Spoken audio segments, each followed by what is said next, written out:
Welcome to the Everybody Matters podcast, a show dedicated to the idea that when organizations care enough to show their people that who they are and what they do matter, they unlock the only business idea with truly unlimited potential. I'm Brent Stewart, your host. This podcast is an outreach of Barry-Wehmiller. Don't forget to connect with us on the web at barry-wehmiller.com, on Twitter at Barry-Wehmiller, on Facebook and LinkedIn, and check out our blog, trulyhumanleadership.com. Last year, the Conscious Capitalism organization put together a site visit, SIGHT, to our BW Paper Systems plant in Phillips, Wisconsin.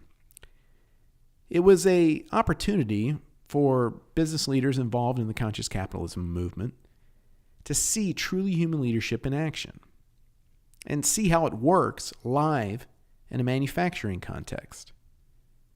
One of the attendees was Kris Schaeffer. For more than 40 years, she has been a management consultant, working to instill conscious and moral cultures within workplaces, long before the phrase conscious capitalism was coined. Kris recently wrote a blog post about her experience on the site visit. You can find it at consciouscapitalism.org. And we invited her on the podcast to not only discuss her experience, but offer insights she's gained and lessons she's learned in her long career. So here's myself and Mary Rutter, Barry-Wehmiller's Director of Communications, talking to Kris Schaeffer, and we begin with Kris telling us about why she went on the site visit. As a consultant, I am so curious. And when companies talk about their culture, I've got to see it for real, firsthand.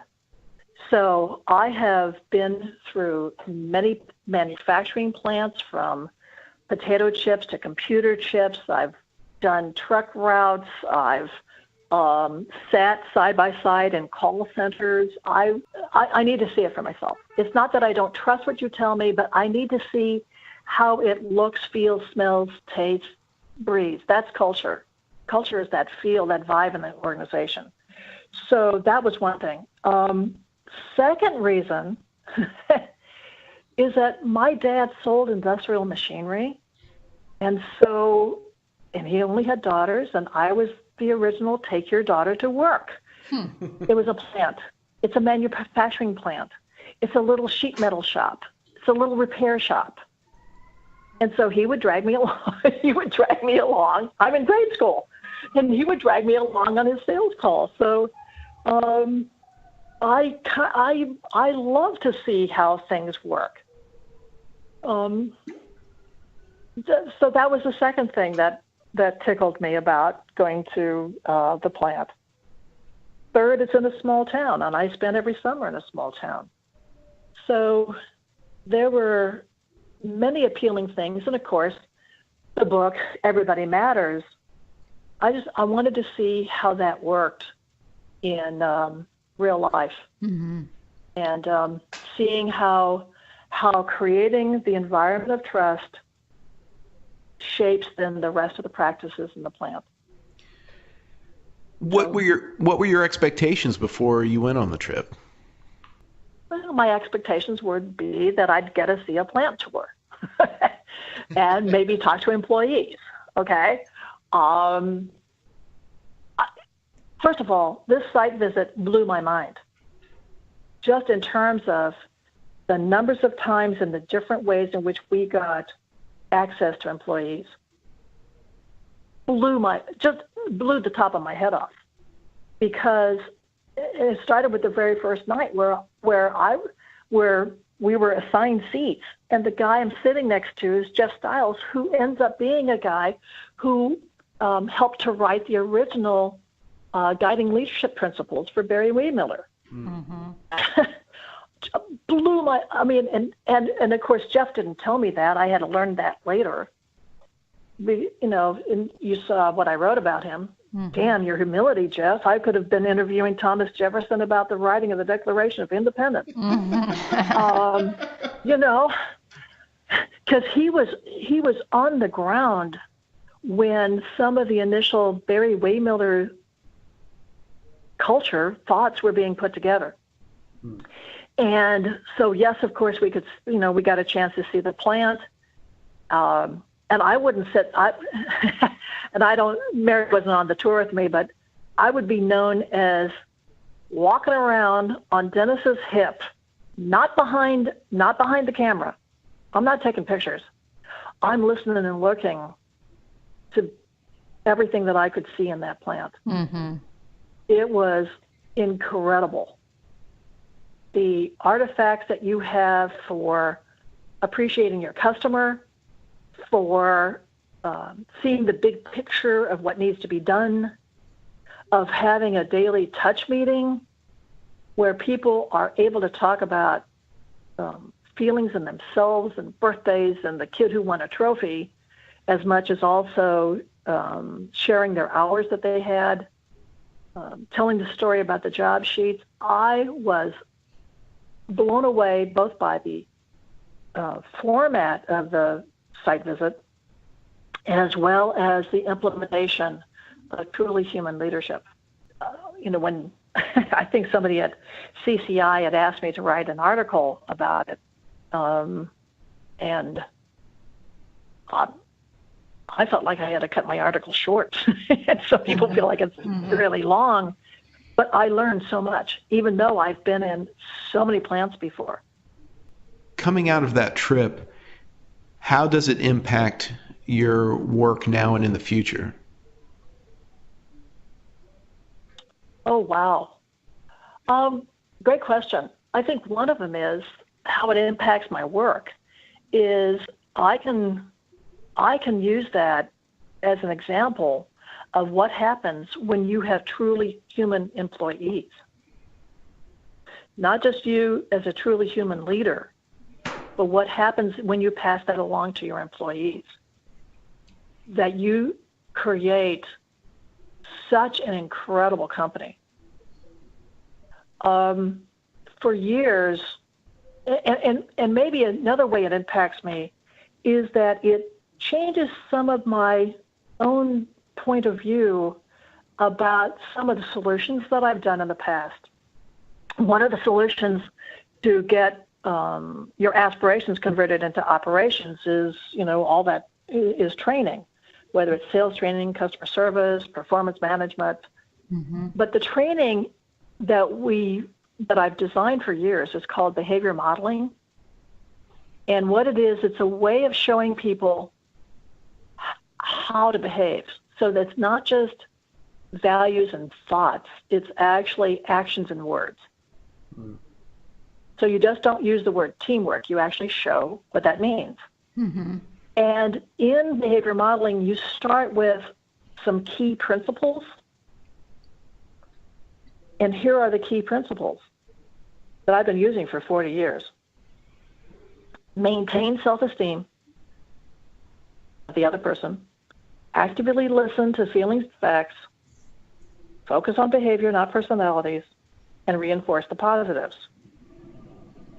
Now that's from the classic behavior modeling school book, so to speak. Well, when I now think of the Barry-Wehmiller experience put on top of that, what I'm able to do with behavior modeling is to show through words and actions what can be the best state for how you work together. Mm-hmm. So it's kind of like showing you what that aspiration really looks like.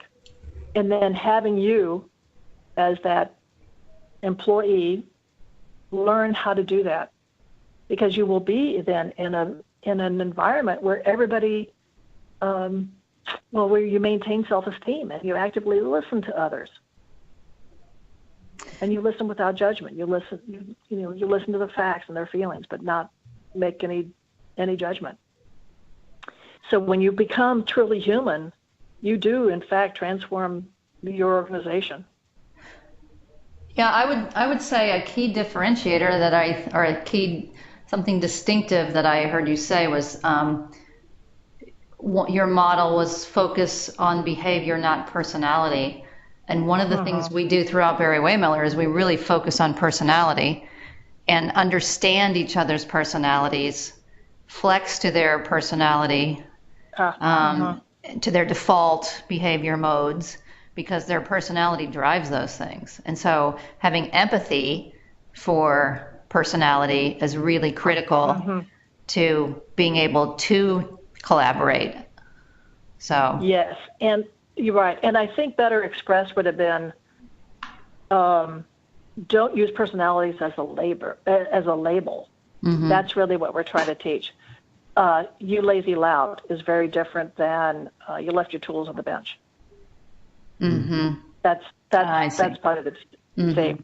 So it's really the negative personality labels that we are asking people to avoid. And also because Mary, this is the starting point. This is the starting class. So the starting class is to initially change your words and actions. Then you can begin to go a little bit more deeply into understanding each other, understanding their personalities, and as a matter of fact, there's another practice, again, that I've learned from my clients, and it's a practice called clearing. And what it means is not just to clear the air, but to clear yourself from distractions that would not allow you to be present in the moment. And again, I learned this from the guy who owns Dharma Merchant Services. I'm in his office. He hands me this book called Sacred Commerce. And Sacred Commerce was written by two people who ran a cafe that was based upon pay it forward. So it was quite a scene of sacred commerce. And what they did is this practice called clearing, where they would listen to each other with empathy to find out where they were coming from, have them truly be appreciated, and deal with the personalities, whatever kind of conflicts or situations had come up. And that clearing practice is something I now use with clients, whether it's checking in at the beginning of meetings or actually doing workshops together where you identify your personality, or you self-identify your personality. You can even wear name tents. There's games you can play where I don't know if you know the 6 hats: red, white, blue, yellow, green. It doesn't make any difference what the model is, but where you wear your hat and then you exchange a hat so you can show your way you would demonstrate the personality to another person as a point of appreciation. So there's a lot of ways. Yeah. So it's just like, that's not the first thing I do, but it is something that it is something. Yeah. It is something absolutely that needs to be done. Kris, in terms of the future and in terms of businesses accepting conscious principles and implementing them, what's your hope there? What do you see in the future? I see the bell curve. And I see that we have early adapters. We have people who understand it innately and are on board. For example, my 2 clients right now who don't even know to label themselves as conscious leaders, and yet they're doing it. And I also see millennials who, as employees, and now actually a third of those millennials are managers. They do have some of those right intuitions of supply chain, community, employee empowerment. All those instincts are in place. So there's that front third of the bell curve who are they're on board. They're ready to go. Then there's this huge group in the middle, and they don't have the language. They don't know it exists. They don't know that if it existed, it would be helpful to their business. And I'll give you a couple examples. A lot of companies will use corporate social responsibility as a check the box for my community involvement. And the problem with putting on T-shirts and cleaning up a highway for a day is that it doesn't embed your culture with that community value. You're not building it inside your business. Mm-hmm. And so for those 2/3 of the businesses, there's so much education that needs to be done and so much support that needs to be done in helping them see a much more deep way that if you build those values inside of your business, you will be better. You will have better results, you will feel better, you'll sleep better, and you won't worry about your business in the future because the next generation will excel. Okay, so here's a company in San Francisco that is extremely conscious in terms of donating monies to philanthropies. Mm-hmm. Great philanthropists. However, my first job with them was to turn around their entire sales culture because the SEC had caught them in illegal sales practices. Mm-hmm. Or FTC. They had caught them in illegal sales practices of tie-in selling and reinforcing retail sales and warehousing their products. There were 3 illegal practices that they were doing. And so my job was to turn around 650 people who were doing the wrong thing. In some cases, it required really transformation. As opposed to evolution, it required revolution. And I think the first thing that made a difference is that, in essence, the executive said, we're not firing you, but we're firing the job that you think you used to have.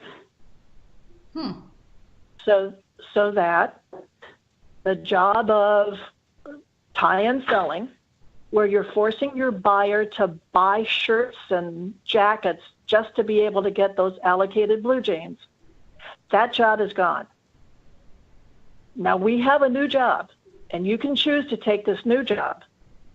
And the new job will be that you sell the shirts and jackets on their own merit, but not forced to, because you put some blue jeans in a warehouse of your own and can get that buyer those precious blue jeans if they buy the shirts and jackets. Mm-hmm. So we have fired that job. You can have another job, but we have fired that old way of doing business. And they are very independent. They're scattered all throughout the country, and they do not work out of an office. They work pretty independently in almost all of the markets. Mm-hmm.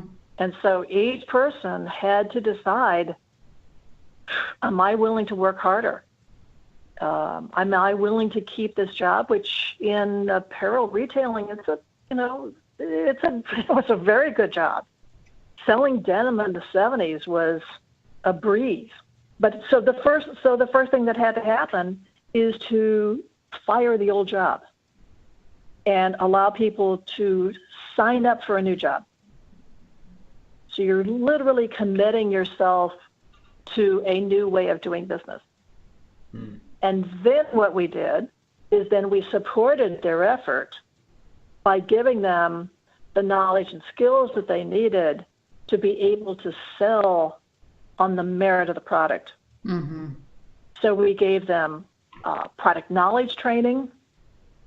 We gave them sales training, and sales training that was built upon an ethical model of sales. And it's 2 parts. One is the interpersonal skills, and then the other part is teaching a sales force how their customer makes money from their product, so that they were smarter about being a business partner. Mm-hmm.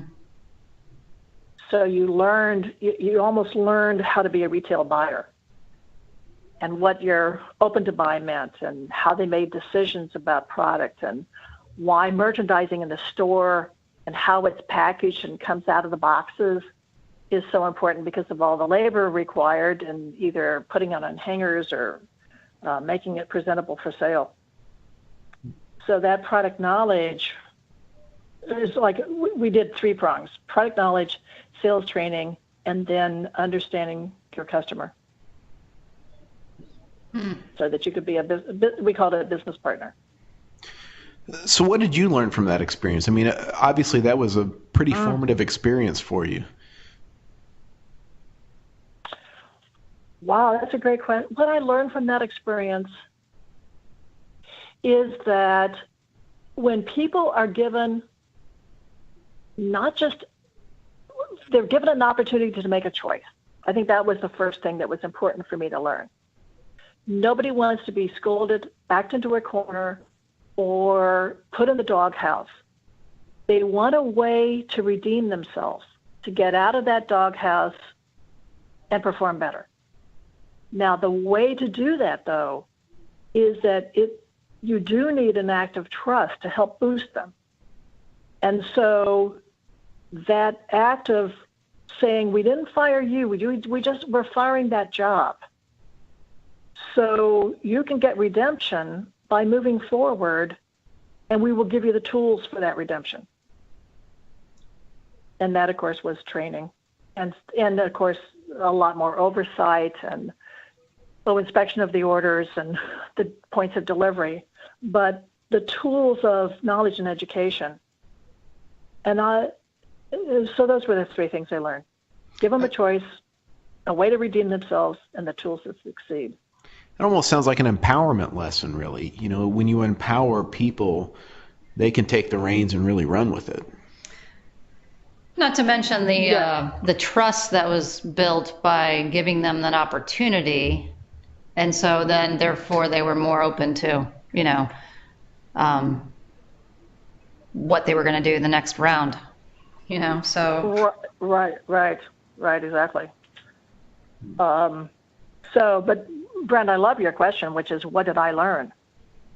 And thank you for asking it, because it kind of bubbles up for me some very, conscious, it makes me very conscious of why choice and redemption are such a part of turning around a culture. And why trust, choice, and redemption are the things that are the catalyst to get people willing to change. Because at the top, you want people to change, but you don't know how to get started. And I think those are three important ingredients to start that change. But I think one of the lessons I've learned about conscious leaders is that you can have the right intentions, but a lot of times you don't know how to translate that into the operations inside of your own company. Oh, of course. That is the big conundrum. That's Love exactly it. Right. Want to do it. Tell me how. Yeah. And let make it happen quickly. Right. Exactly. Which we all know it's not easy and it's not quick. You're absolutely right. It is difficult. It needs sustained effort, and you're not going to see it in 1 year. I can remember when I was there at the site visit, and I think somebody had asked Dennis Lemke, how long did it take? And he said 6 years. 6 years to have Phillips, Wisconsin really truly turn around and take advantage of that incredible experience of trust during the business downturn. So that what I was seeing in terms of the team meetings, or what I call the high touch, low tech manufacturing floor, it took 6 years for that to finally shift. So it does take a sustained effort. And it probably would have taken longer if not for the fact that at that particular location, people stay because it's a small town, and it's it's considered the premier place to work. And so people stay. Many organizations, people are coming and going. And so it takes longer. That's right. And I think part of it is when it's not just turnover that makes it very difficult. I think also culture, when it's not overt and conscious, is something that an organization really has to pay attention to. It has to pay attention to having the themes of your culture, not just as words, but embedded in the systems in which you do your business. Mm-hmm. And an example is a company where the founder has the word teamwork. It's up on her wall, and it says, we all work together. But yet the jobs were in silos. And so, I mean, literally, and what she has is she has retail bakery stores selling cupcakes in the front, and they bake them in the back. So you literally have aromatherapy. Mm-hmm. You walk into the bakery and you can smell fresh cupcakes being made. But the bakers who came at 4 and left, who came early, they maybe came at 6 and left at 4, and the store is open from 10 to 8. And the baker never crossed the line to help in the front of the store with the retail side. And so what we did in that company, and that's just one example of where the jobs were in a silo, is that we had 157 different jobs and procedures where we rewrote them so that there really was teamwork built into the job. So instead of just leaving it up to the people in each of the outlets, far-flung outlets, to figure out what the word teamwork meant, we literally designed it into their checklists, into their procedures, into their reports, so that they were truly counting on each other and working together. Mm-hmm. And it's unfortunate that we have to write books like Great to Good by Jim Collins or Firms of Endearment, because we are trying to convince people that being a conscious leader is good for your bottom line. And which is true. And maybe it's what I said earlier. You have to use what they know and trust as a way to get them to move to something that they don't know and don't trust. So like measuring near misses in a plant as a way of counting safety moves them toward integrating safety and productivity, I think will have to be some of the work we do with these folks who have not accepted the concept fully. Mm-hmm. Because it is good for your business. You will be a preferred employer. You will be a preferred vendor. You will be a preferred product. You will be a preferred service when you build this inside of your business. Thanks again for listening to the Everybody Matters podcast. If you'd like to find out more about Bob Chapman and Ross Zodia's book, Everybody Matters: The Extraordinary Power of Caring for Your People Like Family, go to everybodymattersbook.com. For updates on the book, this podcast, to get a lot of great content and insight, don't forget to connect with us on the web at Barry-Wehmiller.com, on Twitter at Barry-Wehmiller, on Facebook and LinkedIn, and check out our blog, trulyhumanleadership.com. I'm Brent Stewart. Thanks for listening. And don't forget, Everybody Matters is the only business idea with truly unlimited potential.